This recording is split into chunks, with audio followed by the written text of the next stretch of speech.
예수 그리스도를 통해 하나님 나라가 선포되었다. 이것이 누가복음 8장의 주제입니다. 그리고 누가는 예수 그리스도를 통해 하나님 나라가 이 땅에 임했음을 보여주기 위하여 예수님께서 행하신 세 가지 이적을 나열하고 있습니다. 첫 번째 이적은 예수께서 광풍을 잠잠하게 하신 일입니다. 누가는 이 사건을 기록함으로써 예수께서는 온 세상을 다스리시는 주권자이시며 하나님 나라를 이 땅에 가지고 오신 하나님의 아들임을 증거하고 있습니다. 두 번째 이적은 예수께서 거라사의 귀신 들린 자를 고치신 일입니다. 누가는 이 사건을 통해서 사탄의 권세가 예수의 이름 앞에 무릎을 꿇고 영과 육이 온전한 모습으로 회복되는 하나님 나라의 일이 예수 그리스도를 말미암아 이 땅에 임했음을 증거하고 있습니다. 그리고 본문은 누가가 나열한 세 가지 이적 가운데 세 번째 이적입니다. 누가는 이 사건을 통해서 예수께서는 율법을 넘어선 사랑, 곧 제한 없는 사랑으로 예수 그리스도를 믿는 자들을 구원하시는 분임을 증거하고 있습니다. 본문은 예수께서 돌아오심에 무리가 환영하니 다 기다렸음이러라 라는 40절의 말씀으로 시작하고 있습니다. 무리가 예수를 환영하고 기다렸던 것은 그들에게 예수님을 향한 믿음이 있었기 때문은 아니었습니다. 왜냐하면 무리는 처음 등장할 때는 예수님을 환영하고 기다리는 자들로서 긍정적으로 묘사되고 있지만 얼마 지나지 않아 본문의 마지막 장면인 51절로 54절까지의 말씀에서는 예수님의 말을 듣고 비웃으면서 예수님의 말을 믿지 않는 자들로서 부정적으로 묘사되고 있기 때문입니다. 아마도 무리가 예수를 믿지 않으면서도 환영하고 기다렸던 것은 예수께서 유대인들의 땅에서 큰 이적을 행하는 자로 소문이 나 있었기 때문일 것입니다. 무리는 큰 이적을 행한다는 예수라는 자에 대해서 궁금하게 생각했고 예수라는 자가 앞으로 무슨 이적을 보일지를 기대하고 있었습니다. 결국 무리는 믿음이 아닌 일시적인 호기심과 기대감으로 예수께 접근한 것입니다. 그런데 이 믿음 없는 무리의 사이를 비집고 들어와 예수의 발 아래 엎드리는 자가 있었습니다. 본문 2절 말씀입니다. 이에 회당장인 야이로라 하는 사람이 와서 예수의 발 아래 엎드려 자기 집에 오시기를 간구하니. 누가는 이 사람의 이름을 야이로라고 기록하고 있습니다. 그리고 야이로가 유대 사회에서 맡고 있던 직책에 관하여 구체적으로 기록하고 있습니다. 누가가 기록한 바에 따르면 야이로의 직책은 회당장이었습니다. 유대인들에게 있어서 이 회당이라는 장소는 매우 중요한 장소였습니다. 왜냐하면 회당은 유대교가 하나님을 예배하는 장소였기 때문입니다. 유대인들의 삶과 문화는 모두 하나님을 중심으로 구성되어 있었고 그렇기 때문에 그들을 예배하는 회당 중심의 삶과 문화를 유대인들은 형성하고 있었습니다. 이렇게 유대 사회의 구심적 역할을 하던 회당의 관리와 운영을 맡아서 담당하고 예배 때 성경을 낭독할 사람과 기도할 사람을 결정하는 회당장은 당연히 유대 사회에서 저명한 인사요 매우 높은 위치에 있던 사람일 수밖에 없었습니다. 이렇게 저명한 인사이며 높은 위치에 있었던 야이로가 이스라엘 땅에서도 매우 낙후된 지역인 갈릴리 나사렛 출신의 예수의 발 아래 엎드린다는 것은 실로 놀라운 행동이며 이해할 수 없는 행동이며 주변에 있던 무리들에게 굉장한 충격을 주는 행동이었습니다. 특별히 유대 사회에서 발 아래 엎드리는 행동은 왕과 같이 자신보다 신분이 매우 높은 사람에게 존경을 표시할 때 하는 행동이며 그리고 하나님 앞에 나아갈 때 그때만 사용하는 행동이었습니다. 그럼에도 불구하고 야이로가 자신의 모든 체면과 주변 사람들의 시선을 아랑곳하지 않고 예수님의 발 아래 엎드릴 수 있었던 것은 그에게 아주 절박한 사연이 있었기 때문입니다. 그것은 어떤 사연이었습니까? 본문 42절 말씀입니다. 이는 자기에게 12살 된 외딸이 있어 죽어가미러라. 야이로에게는 12살 된 외딸이 있었는데 그 소녀가 어떤 질병으로 인하여 죽어가고 있었다는 것입니다. 특별히 누가는 야이로의 딸은 야이로에게 하나밖에 없는 외딸임을 기록하고 있습니다. 이것은 마태복음과 마가복음에는 생략된 내용인데 누가는 이 부분을 생략하지 않고 야이로의 유일한 딸이 죽어가고 있음을 밝히면서 야이로가 느끼는 절박함을 강조하고 있습니다. 또한 누가는 야이로의 딸의 나이를 12살이라고 기록하고 있습니다. 이 또한 마태복음과 마가복음에는 생략된 내용인데 누가는 이 부분을 생략하지 않았습니다. 왜냐하면 누가는 야이로의 딸이 여자로서 결혼이라는 꽃을 피워볼 나이에 꽃을 피워보지 못할 위기에 놓여 있음을 밝히고자 했기 때문입니다. 오늘날 여성의 결혼 적령기는 몇 살 정도가 될까요? 제 주변 사람들이 보면 대부분 30대 초반에서 중반 정도면 많이들 결혼을 하는 것 같습니다. 그러나 예수님 시대의 여성의 결혼 적령기는 12살 정도였습니다. 따라서 누가는 결혼하여 여자로서 가장 아름답고 찬란한 꽃을 피워야 하는 이 소녀가 결국 꽃을 피워보지 못하고 죽게 되었다는 비극적인 요소를 강조하고자 야이로의 딸의 나이를 의도적으로 생략하지 않고 기록한 것입니다. 그러므로 야이로가 느꼈을 이 절박함은 실로 엄청난 것이었습니다. 세상에 하나밖에 없는 결혼 적령기의 딸, 사랑하다 못해 자신의 생명과 맞바꾸어도 아깝지 않은 소중한 딸이 얼마 지나지 않아서 죽게 되었다는 이 절박한 상황이 야이로가 예수의 발 아래 엎드릴 수밖에 없는 상황이 되었습니다. 그런데 여기서 우리가 놓치지 말아야 할 점이 있습니다. 야이로가 예수의 발 아래 엎드렸던 것이 단순히 그가 가진 절박한 심정 때문만은 아니었다는 것입니다. 야이로에게는 절박한 심정뿐만 아니라 한 걸음 더 나아가서 예수님에 대한 믿음이 있었기 때문에 그는 예수님의 발 아래 엎드릴 수 있었던 것입니다. 마가복음 9장 23절은 야이로가 가지고 있던 믿음에 대해서 이렇게 증거하고 있습니다. 간곡히 구하여 이르되 내 어린 딸이 죽게 되었사오니 오셔서 그 위에 손을 얹으사 그로 구원을 받아 살게 하소서 하거늘. 단순한 호기심과 이적에 대한 기대감만으로 예수님을 둘러싸고 있던 믿음 없는 무리들을 뚫고 야이로가 예수님께 나아올 수 있었던 이유는 예수님께서 딸에게 손만 얹어주시면 죽어가는 딸이 다시 살 수 있을 것이라는 예수님에 대한 확고한 믿음이 그에게 있었기 때문입니다. 야이로는 예수님이 하나님의 아들이시며 하나님 나라의 일을 행하시는 분이라는 것을 믿는 믿음을 가지고 있었습니다. 이제 예수님께서 야이로의 딸을 만나기 위하여 야이로의 집을 향하여 가십니다. 그런데 집으로 향하는 길에 또 다른 사건이 발생합니다. 그것은 12해 동안 혈류증을 앓던 한 여자로부터 시작된 사건입니다. 야이로의 집을 향해 가시는 예수님을 큰 무리가 따르고 있었다고 본문은 증거하고 있습니다. 그런데 큰 무리 사이를 비집고 혈류증을 앓던 한 여자가 예수님의 옷자락에 손을 대었습니다. 그리고 여자가 예수님의 옷자락에 손을 대는 그 순간 그녀의 혈류증이 즉시 치료되었다고 성경은 기록하고 있습니다. 주 안에 사랑하는 성도님들, 이 사건의 표면적으로만 보면 예수님을 통해 한 여자의 질병이 치유되는 아름다운 사건처럼 보이지만 사실은 율법상의 굉장히 심각한 문제를 야기하는 사건입니다. 여자가 앓고 있었다고 기록한 이 혈류증은 한 달 내내 생리가 멈추지 않는 질병이었습니다. 그리고 구약율법에 따르면 여자가 생리를 하는 기간에는 여자는 부정한 상태가 됩니다. 또한 여자가 생리를 하는 기간에는 자신뿐만 아니라 접촉했던 모든 자리와 모든 물건이 부정하게 되고 심지어 접촉한 사람까지도 부정하게 된다고 율법은 명시하고 있습니다. 따라서 율법상 부정한 상태이자 다른 사람도 부정하게 만들 위험성을 안고 있는 이 혈류증을 앓던 여자는 무리에 끼어 있으면 안 되는 여자였습니다.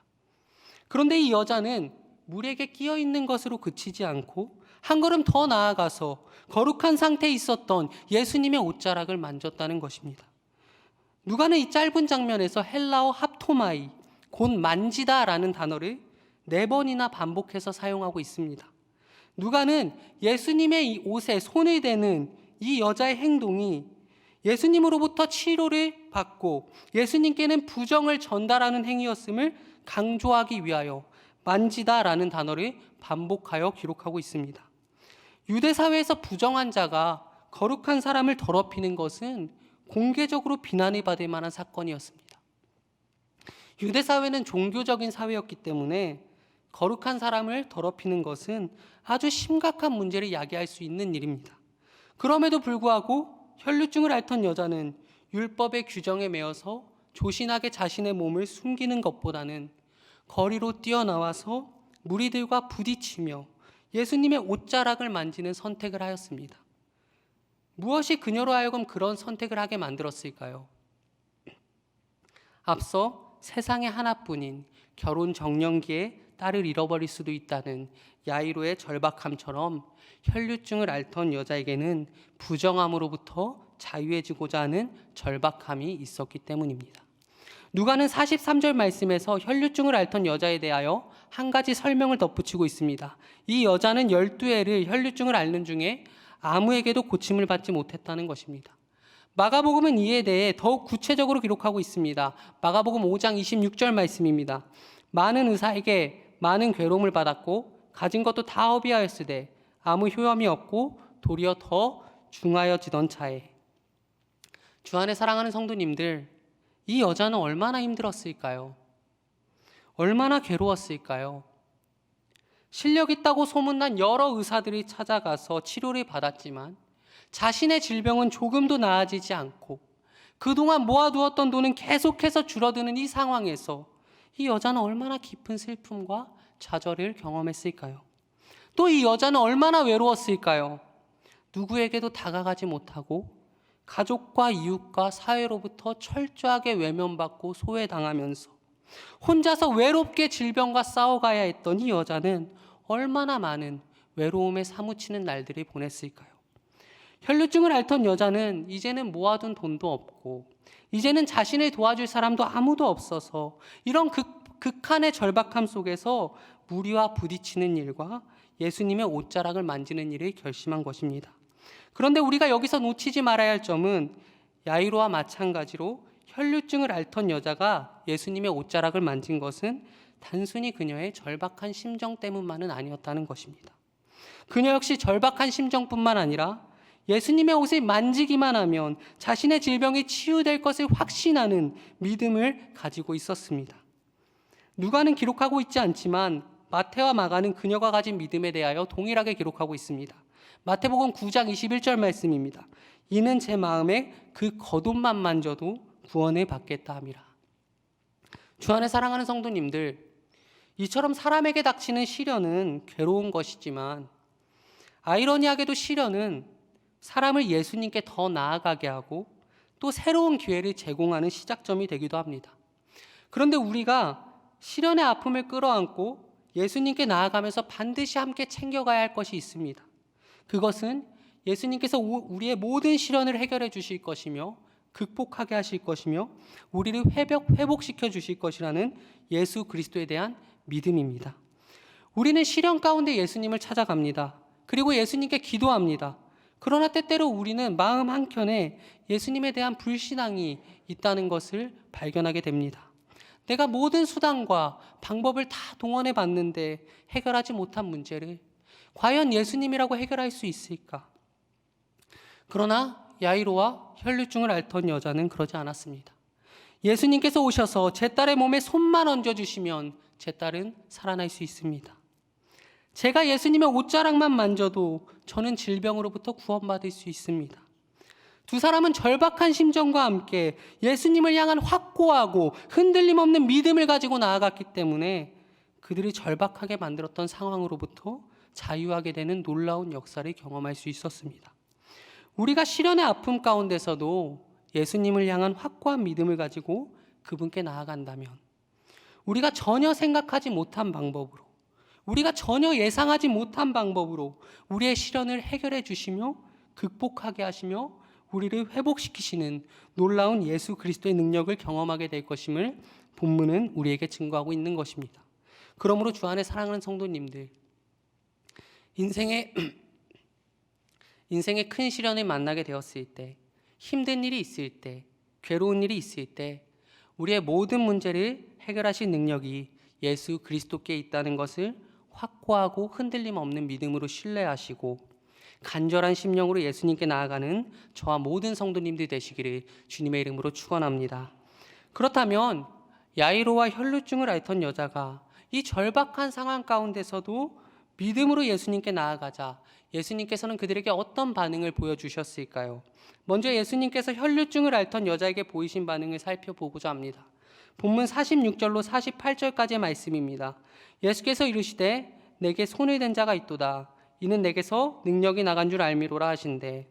여자가 스스로 숨기지 못할 줄 알고 떨며 나와 엎드려 그 손댄 이유와 곧 나은 것을 모든 사람 앞에서 말하니 예수께서 이르시되 딸아 내 믿음이 너를 구원하였으니 평안히 가라 하시더라. 예수님께서는 하나님의 아들이셨지만 분명 그분은 유대인으로 태어나셨고 유대인으로서 자라신 분이었습니다. 따라서 예수님에게도 엄격한 율법의 규정은 동일하게 적용되고 있는 것입니다. 그러나 예수님께서는 자신의 옷에 손을 대어 자신에게 부정을 전달한 그 여자를 결코 꾸짖지 않으셨습니다. 예수를 따르던 큰 무리들에게 이 부정한 여자가 나까지 부정하게 만들었다고 말하면서 여자 행동을 공개적으로 문제 삼지도 않으셨습니다. 오히려 예수님께서는 자신에게 믿음을 가지고 나온 이 여자를 향해 딸아라고 부르시면서 그녀를 하나님의 가족의 일원으로 포용하셨습니다. 이것은 이제까지 부정함으로 인하여 그녀를 소외시켰던 세상의 관점과 예수님의 관점이 확연히 다르다는 것을 증거하고 있는 것입니다. 또한 예수님께서는 그녀에게 내 믿음이 너를 구원하였으니 평안히 가라 라고 말씀하시면서 예수님께 믿음을 가지고 나온 이 여자에게 육신의 질병에서뿐만 아니라 영혼의 질병으로부터 구원을 선포해 주셨습니다. 다음으로 예수님께서 야이로에게 보이셨던 반응을 살펴보고자 합니다. 본문 54절로 56절까지의 말씀입니다. 예수께서 아이의 손을 잡고 부르시되 아이야 일어나라 하시니 그 영이 돌아와 아이가 곧 일어나거늘 예수께서 먹을 것을 주라 명하시니 그 부모가 놀라는지라. 예수께서 경고하사 이 일을 아무에게도 말하지 말라 하시니. 혈루증을 앓던 여자와의 사건으로 야이로의 집에 방문하는 시점이 조금 늦어졌던 것 같습니다. 그래서 야이로의 하나뿐인 결혼 정년기에 사랑하는 딸은 이미 싸늘한 시체가 되어 있었습니다. 유대 문화에서는 아무리 가난한 사람의 장례식이라고 할지라도 직업적으로 애곡하는 여인을 서너 명 정도 부르는 게 문화였습니다. 따라서 야이로와 같이 지위가 높은 집안의 장례식일 경우에는 애곡하는 여인이 상당히 많았을 것입니다. 그러므로 예수님께서 도착한 야이로의 집에는 눈물과 울음소리로 가득 차 있었을 것입니다. 그런 상황에서 예수님께서는 울고 있는 자들을 향하여 울지 말라, 죽은 것이 아니라 잔다 하시니 라고 말씀하시면서 야이로의 딸의 손을 잡고 아이야 일어나라 라고 말씀하셨습니다. 주 안에 사랑하는 성도님들, 예수님께서는 주님께서 딸의 몸에 손을 얹기만 하면 딸이 살 수 있을 것입니다 라는 야이로의 믿음의 고백에 따라 딸의 손을 잡아주셨습니다. 그러나 이것은 혈루증을 앓던 여자가 예수님의 옷자락을 만진 것처럼 율법상 심각한 문제를 야기하는 일이었습니다. 왜냐하면 유대교의 정결 예법상 최악의 부정함은 시체와 접촉하는 것이었기 때문입니다. 그럼에도 불구하고 예수님께서는 야이로의 딸의 손을 잡는 일을 지체하지 않으셨습니다. 야이로야, 너는 딸의 몸에 손을 얹어달라고 말했지만 이제 네 딸은 죽었으니까 내가 손을 얹을 수는 없어. 그것이 유대인에게 가장 부정한 일인 것을 율법을 가르치는 회당장인 네가 더 잘 알지 않니? 라고 말하면서 딸의 손을 잡는 것을 거부하지 않으셨습니다. 오히려 예수님께서는 자신이 부정해지는 것을 전혀 개의치 않으시고 즉시 야이로의 딸의 손을 잡아 그녀를 다시 살리시는 모습을 보여주었습니다. 예수님께서는 혈루증을 앓던 여자가 자신이 부정하게 만들었으나 그녀를 꾸짖지 않으시고 기꺼이 그녀를 용납하셨으며 심지어 그녀에게 영혼의 구원을 선포해 주셨습니다. 예수님께서는 야이로의 부탁이 자신을 부정하게 만드는 것을 알고 있었지만 기꺼이 야이로의 딸의 손을 잡아 그를 다시 살려주셨습니다. 이처럼 절박한 상황 가운데서 믿음으로 예수님께 나온 자들에게는 예수님께서 율법을 넘어서는 사랑으로 응답해 주시는 것입니다. 예수님께 확고하고 흔들림 없는 믿음으로 나온 자들에게 제한 없는 사랑을 베풀어 주시는 것입니다.